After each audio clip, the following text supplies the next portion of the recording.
But ultimately, your goal is to have engagements with the board that build confidence from the board and you, but also you and the role and wisdom of the board.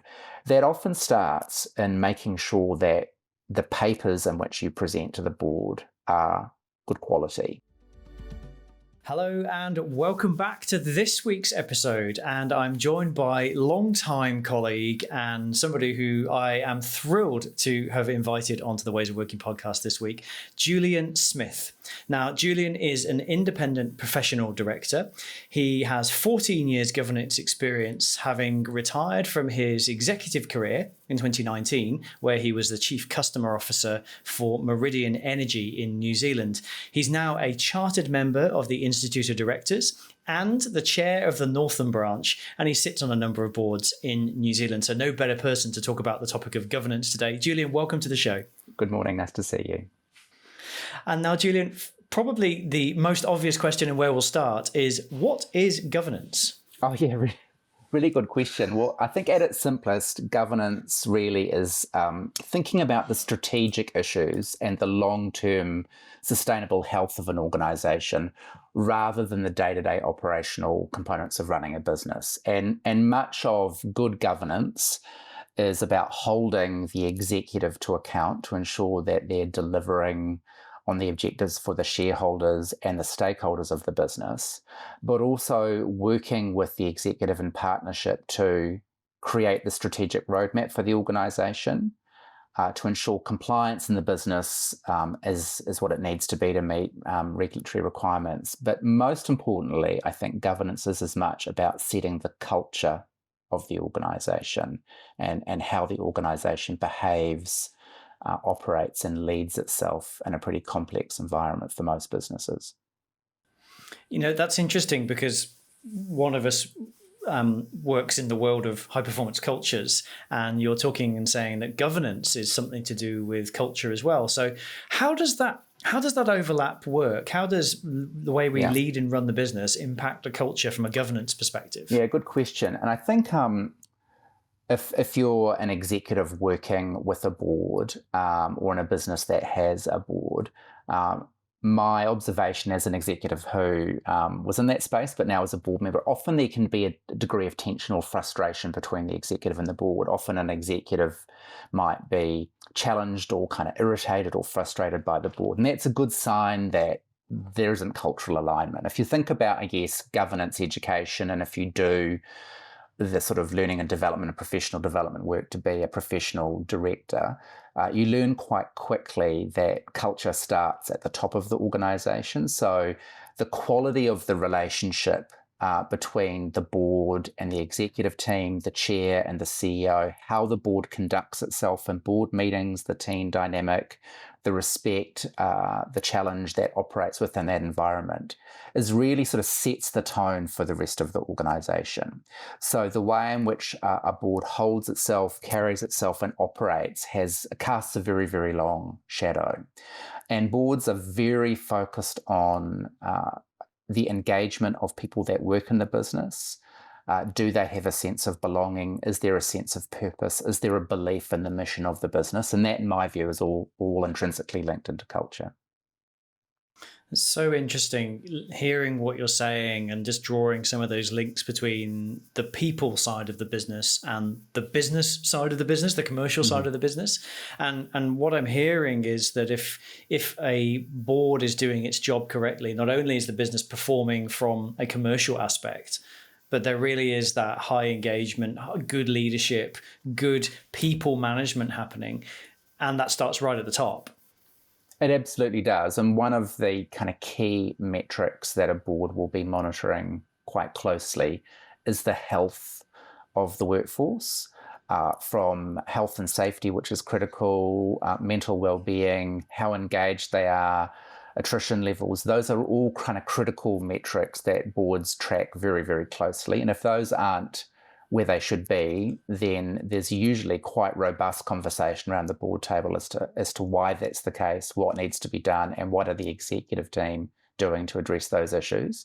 I mean, ultimately, a governance and being on a board, you're kind of working on the business, not in the business. And there is a very clear line between governance and management or executive. And so as a governor, usually because you come from an executive background, you're being quite careful not to sort of reach too far into the management of the organization. And that's a bit of a fluid line depending on what's going on in an organization or the type of an organization. But really, the board is all about holding the CEO and the executive to account to create the type of leadership environment that allows people to thrive and be engaged and do well.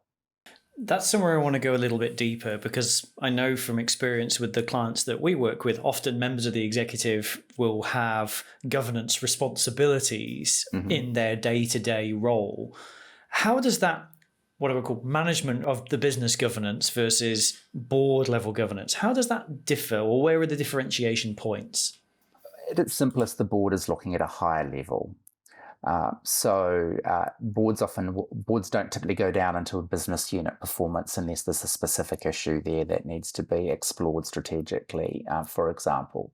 So I think an area where boards and executives often have, I guess, common governance or leadership responsibilities under sort of regulatory issues, whether that's something like health and safety compliance, which is particularly in the country that I operate in New Zealand, is a significant risk that boards manage very closely. And I use the word manage deliberately, because directors in New Zealand, for example, can be criminally liable for health and safety breaches. But equally, senior executives are similarly responsible and liable, different roles and responsibilities. I think ultimately the difference between governance and management is the board is not responsible for implementing or executing an initiative or a plan to change or do something or to lead an organization. At its, I guess, most impactful, if a board loses confidence in the CEO, for example, or a member of the executive, then the chair of the board often will work directly with the CEO if it's an executive member that the board is concerned about, and then it's the CEO's responsibility to come up with a course of action. Or if the board loses confidence in the CEO, then the board will collectively make a decision as to what should be done in that space, and usually it's the chair of the board that implements whatever that plan might be. And that's just super useful insights. And I like those. They're subtle delineations, but they are definitely there between the operational governance of maybe a project or a program initiative versus the governance of an organization. I'd like to dig into a little bit now the idea of working really effectively with your board. So most of our leaders are either on that top table or are aspiring to be on that top table, and maybe they've gone along to board meetings and they've done some presentations or whatever it might be. But if you were to give, a few tips, a couple of ideas that would be maximize your effectiveness working with your board, what would those be? Sure. I guess I would start off by just reflecting, if you're an executive, on what's your perception of the board and how do you feel about engaging with the board. So it might be that you haven't had a lot of engagement, or you haven't worked with them, or you haven't presented with them before, so you'll often be apprehensive or unsure as to kind of the dynamic of the boardroom and how that works. It might be that you're in front of the board all the time. You maybe find them annoying or irritating, or just kind of a hassle that you have to navigate on your day-to-day basis, a hurdle that you need to kind of get through to be able to do your job. I think if you're coming from those places, then I'd encourage you to think about, well, actually, what is the role of the board in my organization? And what are they here to do, and what am I here to do? Because at its, I guess, simplest and purest, the board and the executive are effectively partners ensuring the health of the organization. The board typically will have a much longer horizon, looking at much longer runway or time frame than an executive team member. But ultimately, everyone's responsible for ensuring the health and vibrance and success of the organization. So I think if you're someone who finds working with your board frustrating or mysterious or makes you anxious, then I'd encourage you to maybe just reframe those thoughts to go, well, the board is here to help this organization be more successful. How can I use the board and the collective wisdom of the board to help me do my job more effectively? So I think that's the mindset that you have to get in.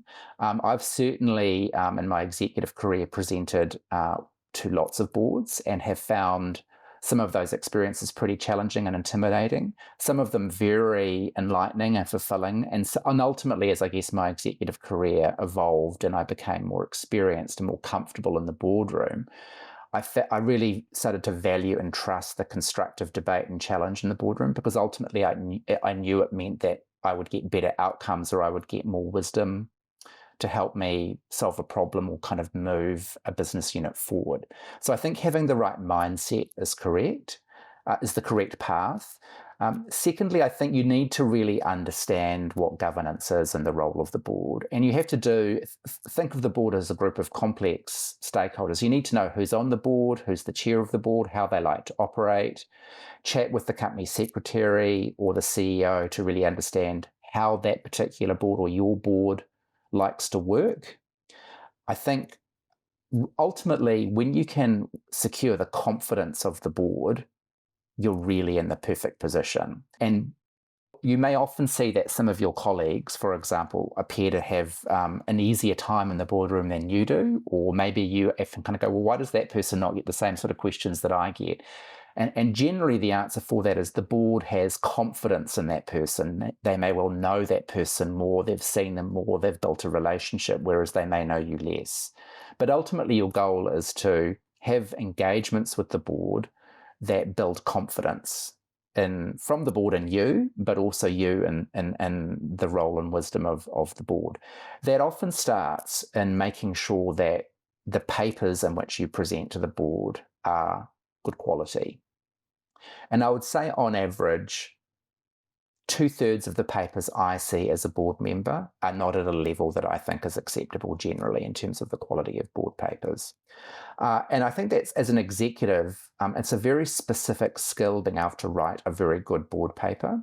And there's no kind of place you typically go to learn to do that. So I think if you're presenting or engaging with the board, understanding how board papers should be presented, the time frame for getting them in, how to pull them together, and how to keep them succinct and short and focused is really good use of your time. And most executives I know, when they're presenting with boards, are often frustrated or challenged and are working to the last minute to get papers into the company secretary. If you're in that position, you're kind of not doing yourself a favour. You really want to understand the board calendar and agenda, work with the company secretary. Typically, you've probably got an internal approval process. Maybe your colleagues or the legal team or the CEO want to see those papers in draft format before they kind of go through the process of being uploaded. So typically, if I have a board meeting, say tomorrow, I would have received those papers at least a week ago. Sometimes I can receive, 500-600 pages worth of content for a board meeting that I need to read. I will read all of those well in advance. I'll often have a lot of questions. Some of those questions will be technical. I may not understand the paper. I may actually need to ask for some information before the board meeting to help me understand them. That's quite often common when you're new to a board. Or I might make a whole range of kind of comments for questions to ask during the board meeting itself. The second component is then, well, how should you effectively conduct yourself in the board meeting? And I think I've probably got two sort of pieces of advice here.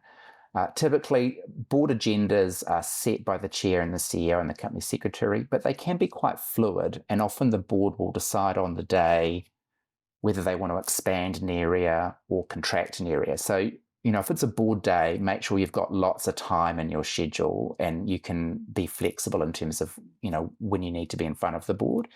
Secondly, let's say you've got a 30-minute slot.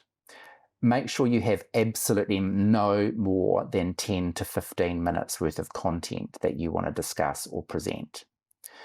Thirdly, under no circumstances should you start off your conversation with the board and say, I'll take the paper as read.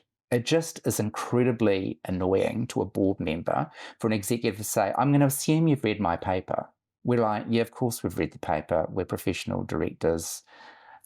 You don't need to sort of go through the theatre of those sorts of kind of comments. Typically, when you say things like that, the board immediately will go, this is a person who's not very experienced when presenting to a board. My advice is you never want to present the paper word for word. You might have presented in a PowerPoint format. If you do that, do not go through each page of the PowerPoint document. My suggestion is to present the key points that you want to make and encourage a discussion in an area where you think the board will have some thoughts. So, for example, you might say, thanks for having me today. I would like to discuss with you X, Y, and Z. There are kind of 3 key points I'd like to share with you. And then I've got a particular area where I really would welcome some input and discussion, and of course, happy to take any questions. And then you can be quite direct with the board. Can I now draw your attention to page 167 of your board pack? And then really bring them to the area that you want to talk to. And then immediately you've kind of got the board doing what you want them to do, and that we're all going to go to that page, and then you'll talk about the key point that you want to discuss on that page. And then the conversation tends to be quite natural and to flow. The last component is inevitably a board member may ask you a question that you don't know the answer for. It is absolutely fine to say, actually, I don't know the answer to that. Let me get back to you. And if there's an area that's uncomfortable, or maybe there's something that hasn't gone well that you're reporting on, just be really upfront and honest about what's going on.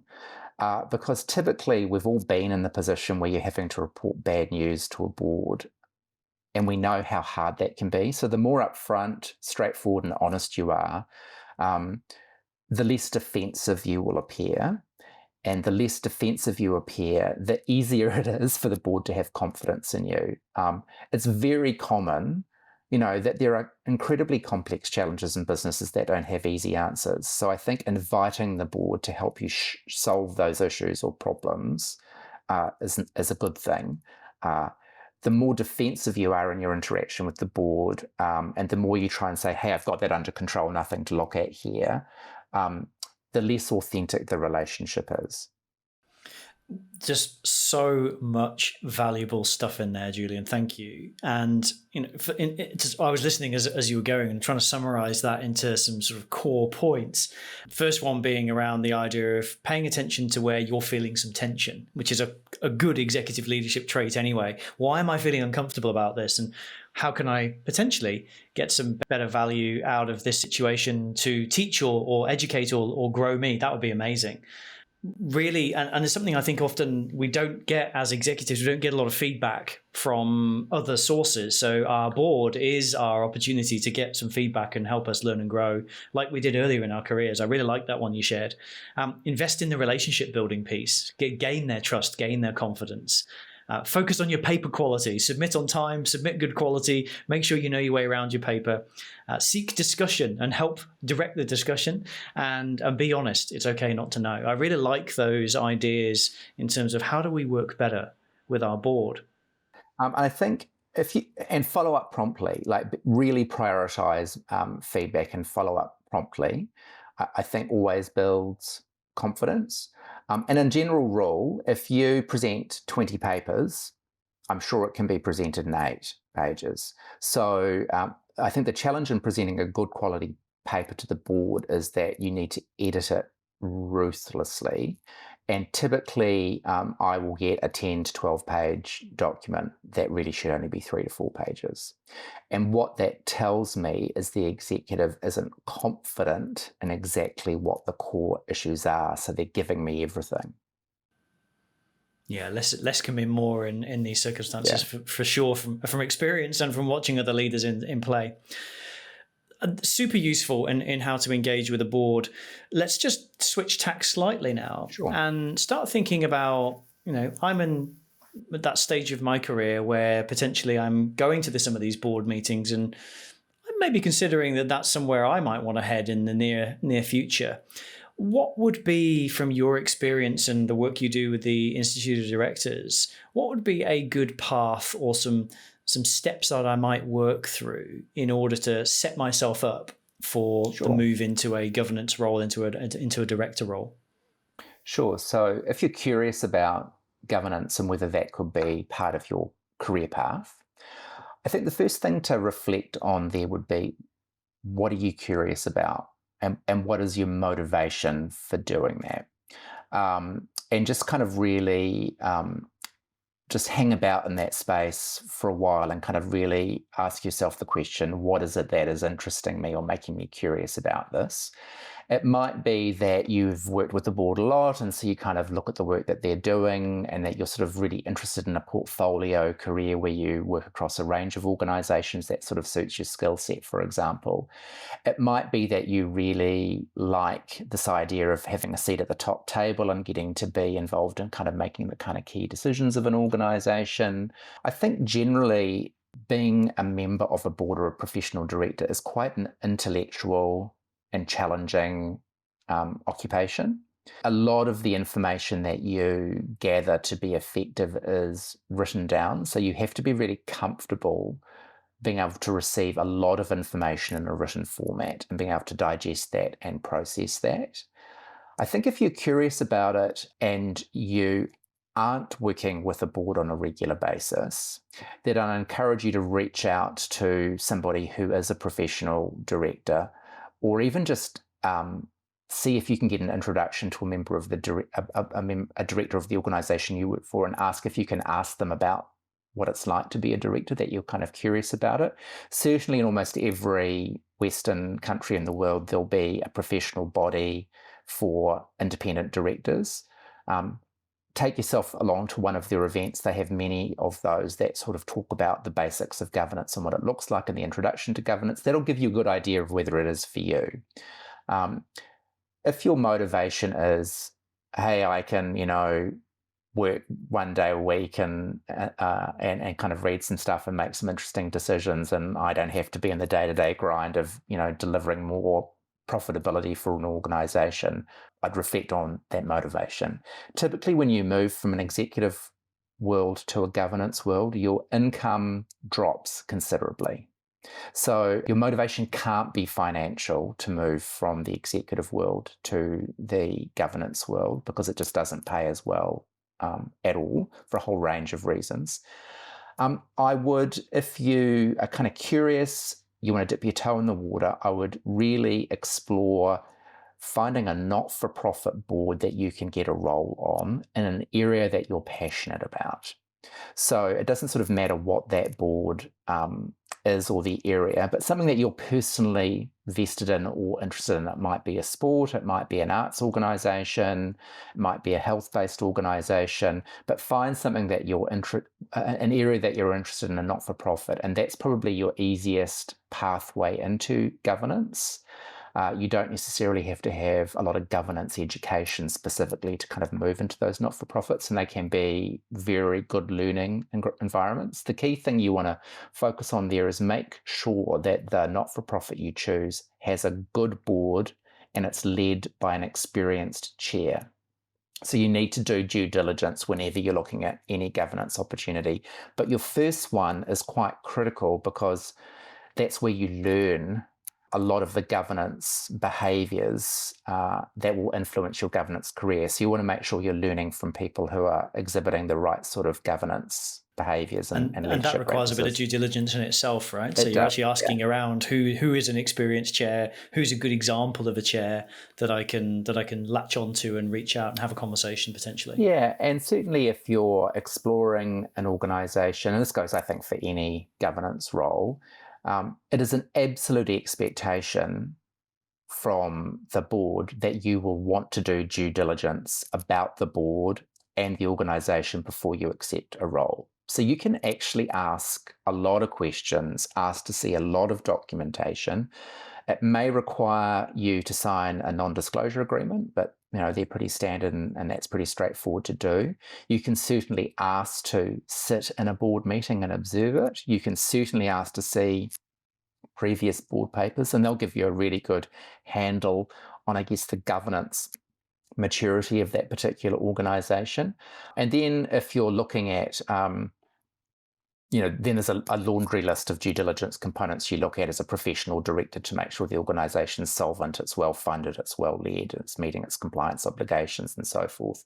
Because there's a big shift in your own personal risk when you start taking on governance roles, where you can be held liable for the actions of an organisation. So you really want to make sure you protect yourself by choosing and doing your own due diligence appropriately.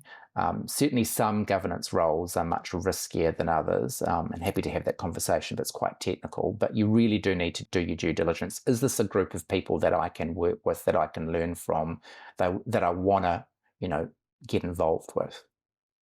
That's really, really helpful insights. And I want to just loop back to, you mentioned something about the financial aspect of becoming a director, and it's not the sort of the dream cushy existence that it could potentially be portrayed as from Hollywood or the media. You mentioned something in one of our earlier conversations around de-risking yourself, your own balance sheet. Can you just unpack that a little bit for us in terms of why do I need to think about my own finances before I go and get another job? Yeah, so I think if you are at that point where you're going, I'd quite like to step into full-time governance, or I would like to significantly dial back my executive work, maybe work part-time or move into some sort of consulting arrangement and move into governance, where really your income sources are changing, you really need to just have a look at your personal balance sheet and kind of go, can I afford to move into kind of governance? Because securing good quality governance roles is a very, very long sales cycle. It can take, in some cases, many years to secure a board position on, say, one of your target organisations that you're interested in. That's for a whole variety of reasons, but there may only be one board position that comes up every year. It might only come up every couple of years. The board will typically, every time they're recruiting a new board member, will be looking at the skills that they're losing around the board table and the skills that the board needs at that particular moment to successfully govern. And then they'll be specifically recruiting for someone with those specific skill set.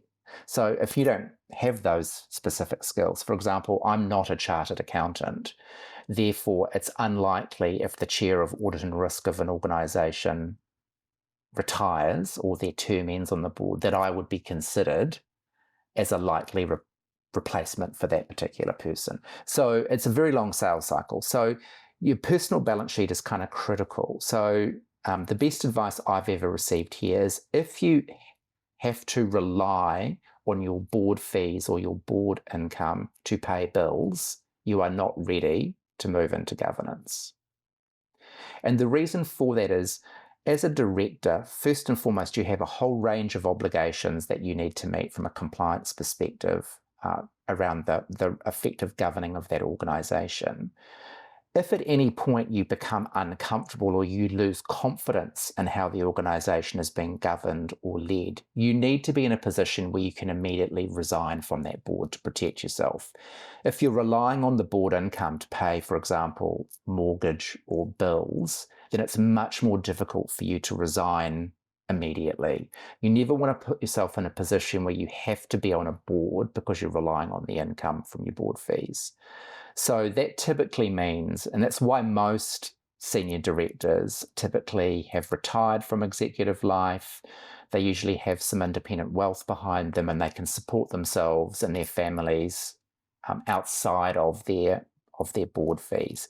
That's not to say that you don't take board roles because they aren't paid well. Typically, they're not paid well, to be honest, for the responsibility. But, it's perfectly fine to say, well, yeah, I do need the income, but I've got at least 6 months worth of runway that I could walk away from any board role at a moment's time or a moment's notice. You just have to really have your balance sheet, your personal balance sheet in good shape before you move away or step away from an executive career.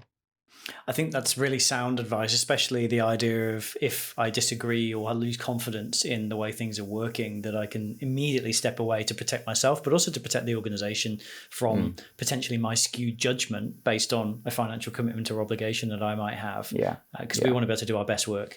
Absolutely.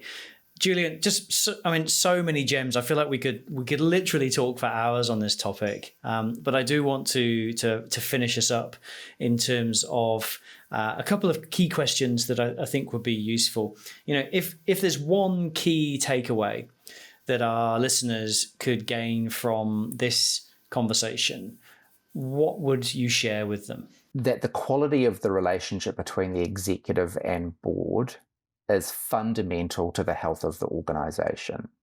So ensure that if you're an executive curious about a governance career, but also working with the board on a regular basis, really make sure that the way you approach those interactions in a way that where you're saying to yourself, how can I work with this group of people, access their collective wisdom and their ability to sort of constructively challenge me so that I can be a better leader?